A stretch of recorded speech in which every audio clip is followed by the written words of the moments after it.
Hi hello friends, welcome to our channel. ఈరోజు ఈ వీడియోలో ప్రెగ్నెన్సీలో ఉన్నప్పుడు కుంకుమ పువ్వు అనేది తీసుకోవచ్చా అండ్ తీసుకుంటే ఎప్పటి నుంచి తీసుకోవాలనేది అడుగున్నారు. సో ప్రెగ్నెన్సీలో ఉన్నప్పుడు కుంకుమ పువ్వు అనేది తీసుకోవచ్చండి. అది వచ్చేసి ఫస్ట్ ట్రైమిస్టర్ ఉంటుంది కదా, అంటే 1, 2, 3 ఈ మంత్స్ ఉంటాయి కదా. సో ఇప్పుడు కాదండి, మీరు కుంకుమ పువ్వు అనేది కొంచెం హీట్ చేసే గుణాలని కలిగి ఉంటుంది కాబట్టి 4th month or 5th month అప్పటి నుంచి అయితే తీసుకోవచ్చు. అంటే సెకండ్ ట్రైమిస్టర్ నుంచి మీరు మొదలు పెట్టుకోవచ్చు. అండ్ తీసుకునేది కూడా కొద్దిగా, అంటే ఇప్పుడు ఒక 4 రెమ్మలు 3 రెమ్మలు అలా మాత్రమే తీసుకోండి, మరి ఓవర్గా అయితే తీసుకోవద్దు. సో ఈ కుంకుమ పువ్వు తీసుకోవడం ద్వారా బీపీ అనేది కంట్రోల్ అవుతుంది. అండ్ అరుగుదల అనేది, మీరు తినే ఫుడ్ మంచిగా అరగట్లేదు అన్నట్టుగా కొంతమందికి ఉంటుంది కదా, బ్లడ్టింగ్ సెన్సేషన్ అనేది ఉంటుంది పొట్టలో, అలా అనిపిస్తూ ఉంటుందన్నమాట. అలాంటి వాళ్ళకి కొంచెం గ్యాస్ట్రిక్ సమస్య అది ఉన్నా కానీ కొంచెం తగ్గుతూ ఉంటుంది. అలాగే ప్రెగ్నెన్సీ యాంగ్జైటీ అనేది తగ్గుతూ ఉంటుంది. ఇదే కానీ అంటే కుంకుమ పువ్వు తీసుకోవడం ద్వారా బిడ్డ ఫేర్గా పుడుతుంది, చాలా తెల్లగా బేబీ పుడుతుంది అనేది ఎలాంటి రీజన్స్ అనేవి, సైంటిఫిక్ రీజన్స్ అనేవి లేవు. ఓన్లీ బేబీ తెల్లగా రావాలని మాత్రము కుంకుమ పువ్వు తినాలి అని అనుకోకండి. అలాంటిది ఏమీ కూడా ఉండదు.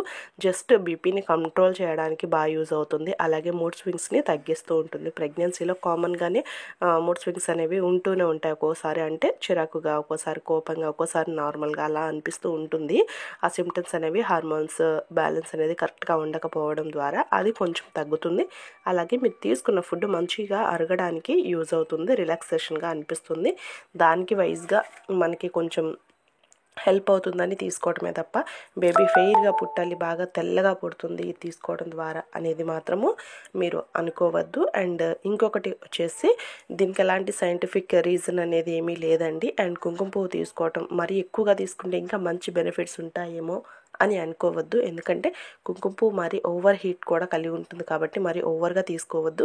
మీకు పడలేదు కుంకుమ పువ్వు అంటే కొంచెం మీకు అది తీసుకున్నప్పుడు మోషన్స్ లాగా అలా అయిపోయినాయి అంటే జస్ట్ మీరు స్టాప్ చేయడం మంచిది. లేదంటే క్వాంటిటీని తగ్గించి తీసుకోండి. 3rd మంత్లో మాత్రము తీసుకోవద్దండి, కొంచెం హీట్ గుణాలు ఉంటాయి కదా, అంత మంచిది కాదు. సెకండ్ ట్రైమిస్టర్ నుంచి మొదలు పెట్టుకోండి. ఖచ్చితంగా కుంకుమ పువ్వు ప్రెగ్నెన్సీలో తీసుకోవాలా అనేది కూడా జస్ట్ మీ ఇష్టము.